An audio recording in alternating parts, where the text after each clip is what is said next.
All right, guys, so been getting some really good questions about Murph coming up. As you know, we didn't do it on Memorial Day because of the lockdown. People were not able to do a lot of pull-ups during that time, push-ups and squats and running, yes, but not pull-ups, and that increases a high chance of rhabdo. So we decided to do another hero workout on that day, and we are going to be doing Murph on 4th of July. So just for some of you, I like to know the plan. So this isn't every workout for the rest of the month, but just some key notes for you guys training up for Murph, whether it's the first time you want to do it with a vest, or if you just want to give it your all-out best effort. So today is the 3rd, so yesterday you guys did 4 rounds of 400-meter run, 21 squats, 12 burpee box jump overs with a vest if that's what you guys are working on.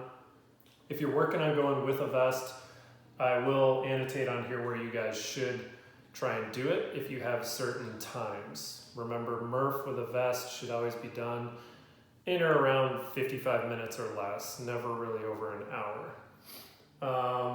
This coming Friday, we have 10 rounds of some squat cleans and 10 pull-ups and 20 double unders.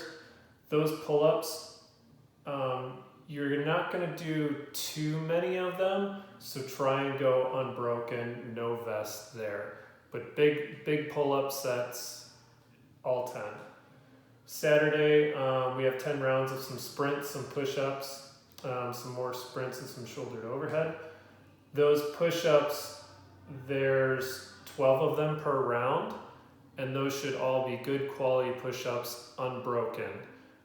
Whether you decide to do Murph with the 5, 10, 15, or another fashion, those 12 you should be able to good to go, and give those sprints a good run. Coming in on Tuesday the 9th, we have 30, 25, 20, 15, 10 with some rest into it. Not going to give away all the secrets. With some squatting and some pull-ups. Big sets, guys. Don't game this too much for those working on Murph. Big sets as possible for the 30s. Maybe you crank out a 15 and then chop it from there, or 10s. Try and get 10 no matter what every round. Okay, if you can maintain that, a vest is probably going to be in your future for Murph. On Wednesday the 10th, we have some Murph prep in our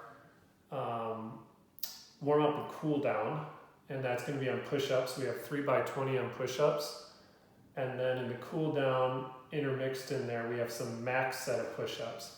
Feel free to use a vest there.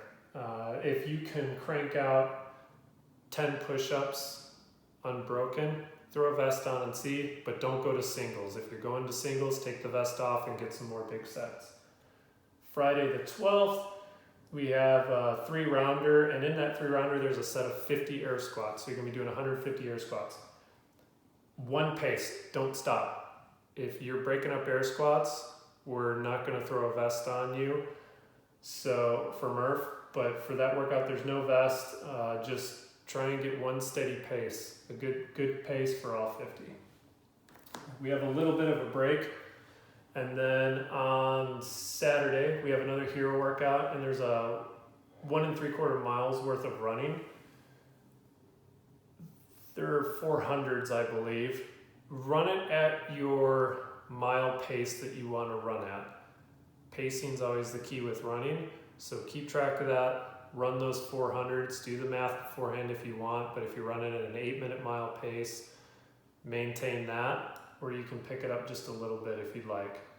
But keep that in mind, the pacing for each 400. I know during that workout you're going to be tired, but you will be doing Murph as well, and that's going to help prevent you running a 7-minute mile for the first mile, and then running a 9 or a 10-minute mile for the last one.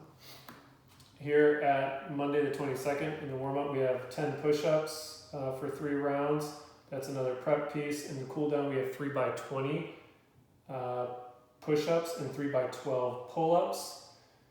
If you can do 10 unbroken of each, put a vest on and wear it for both of them, except for the warm-up. The warm-up, just do normal. This is for the cool down, excuse me. It's cool down with the vest, not with the warm-up.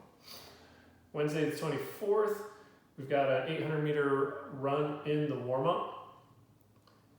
If you're prepping for this, I would like you to try and come a little early and maybe get a 400-meter warm-up in by yourself.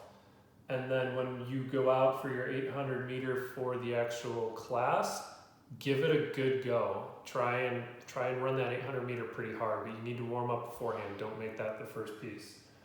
Then we have a variation of Cindy in there.